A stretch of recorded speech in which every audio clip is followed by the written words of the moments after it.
Hello, good morning to all.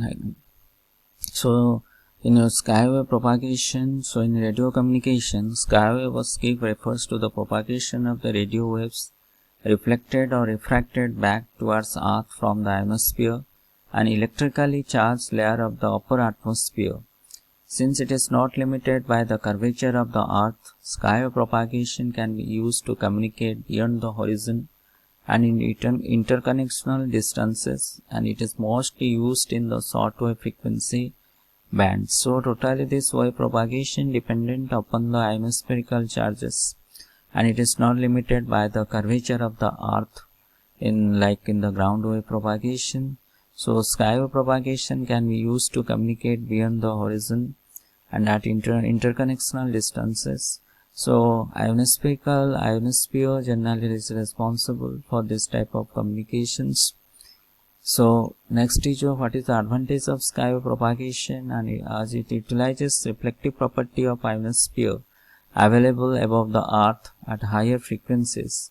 It is most simple mode of propagation and provides continuous supports in communications, because generally that is beyond the curvature of the earth, so obstacles are so minimum. So that is the some mode of propagation provide continuous. That's why it is provides the continuous supports in the communication systems. Next, come to the disadvantage of skywave propagation. Now, ionosphere is present near or far during night time and daytime respectively. That means in night time it will come towards the earth's surface, but in the daytime it will be maintain some distance from the earth's surface. And due to this, skywaves can travel longer or smaller distance. Right, so in daytime, this wave propagation maintain those distance between the surface and the ionosphere. So it maintains some long signal, and but in the night time, it will the ionosphere comes towards the Earth's surface. So it will take some the smaller distance signals. Transmitter signal travels multiple hops before reaching the receiver, and this reduces signal strength considerably if distances are larger between the transmitter and receiver antennas. So this again the transmitter signal travels multiple hops before reaching the receiver, and this reduces signal strength considerably if distances are larger between transmitter and receiver antennas. As the distance will increases, the number of the hops also increases. Right now, these are the hops. Right now, so these are the hops. These are the hops landform. These are the hops. So when the distance will increase, like in the daytime, the ionosphere will be maintain long gap between the earth's surface and the earth. So as the hops, so number of the hops will increase.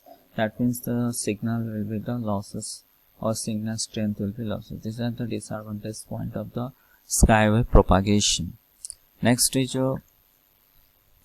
another propagation is known as the line of sight propagation. So in the line of sight propagation is a characteristics of electromagnetic radiation or acoustic wave propagation, which means waves travel in a direct path from the source to the receiver. So electromagnetic transmission includes light emissions traveling in a straight line, and the rays or waves may be diffracted or refracted, reflected, or absorbed by the atmosphere and obstruction with material, and generally cannot travel over the horizon or behind the obstacles. So this is the direct to direct communication, like in this picture. So generally in this line of sight propagation, antennas are mounted in the top areas, like in the mounted on the top hill areas, or in the on the high building. That is the line of sight propagation. In the electromagnetic radiation or acoustic wave propagation, which is directly communicated between the antennas and the devices.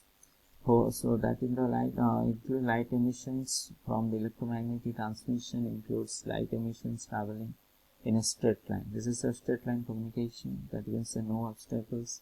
So in this case, the antennas are mounted on the top of the hills or in this type of areas.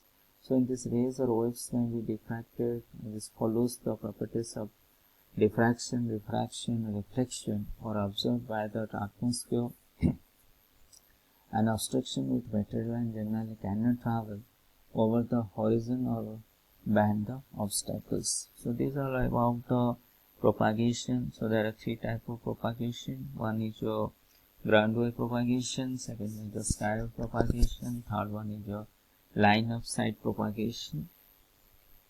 So next move to the multiplexing. What is the multiplexing?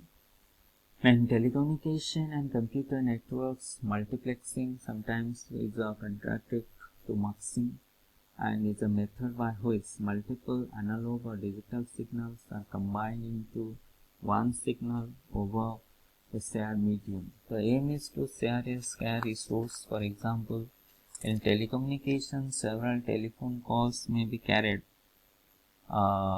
using one wire. So what is the use or why are you using this multiplexing technique? Because communication devices, when the communication devices are using so many communication devices, but the channels which are used for the communication mediums are not sufficient. So that's why these multiplexing techniques are used. Like you have already studied about a concept of the netting and subnetting, right? In the why are you using the subnetting process? Because according to the device, we have not shown sufficient amount of the IP addresses. So subnetting is a process through which you can create so many number of IP address from one public IP. One public IP is given by the ISP or internet service provider. Then we are using some functions. You are creating so many IP addresses for our devices. Like similarly, in a multiplexing, number of devices are according to the number of devices, the number of channels are not present. So due to minimize this type of problem, we are using this multiplexing technique. In multiplexing technique, number of frequencies are combined and moves towards through one channel. So here in the picture, there is a channel 1, channel 2, channel 3. That doesn't mean that all the signals are combined and move through one channel. No, there is a capacity of the channel. The number of the channels are there. So there is a capacity of one channel. Suppose that this channel 1 capacity is of it can transmit 30 signals at a time. So only 30 signals is combined and moves through this channel 1. Suppose channel 2 is capacity is 40 signals.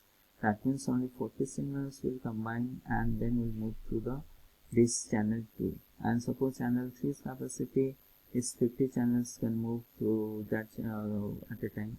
So 50 channels can combine and move through this channel, right?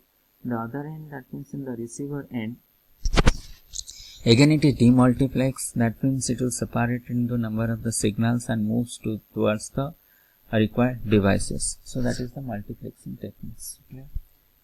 So the multiplexing techniques are space division multiplexing, frequency division multiplexing, time division multiplexing, and coded division multiplexing.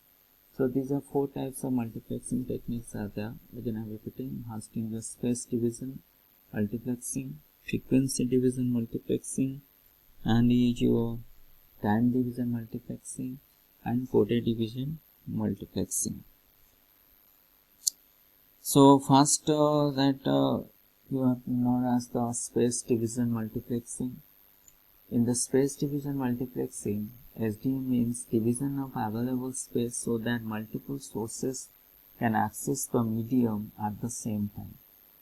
Right, that means again repeating, means this SDM means a space division multiplexing of division of available space so that multiple sources can access the medium at the same time. So you can divide the space in such a way that multiple sources can access the medium at the same time. Number of sources, though it is a multiplexing technique, so number of the sources is greater than available frequencies. So you can divide the space in such a way that at a time multi-number of sources can access the medium at the same time. Channels are assigned on the basis of the space. In the picture, that is the number of the vehicles are using one signal at a time, and here each modulated signals are separated by the guards, because though the same signals are used by the different type of the device, the vehicles here, or here is a different type of devices, so there is a guard which is separated from the the signals, because if there is no guard, that means the interference will occur, and when the interference is occur, data will lose, right? That is the main disadvantage. So definitely there is a guard who will separate this space or maintain the space for the better communications.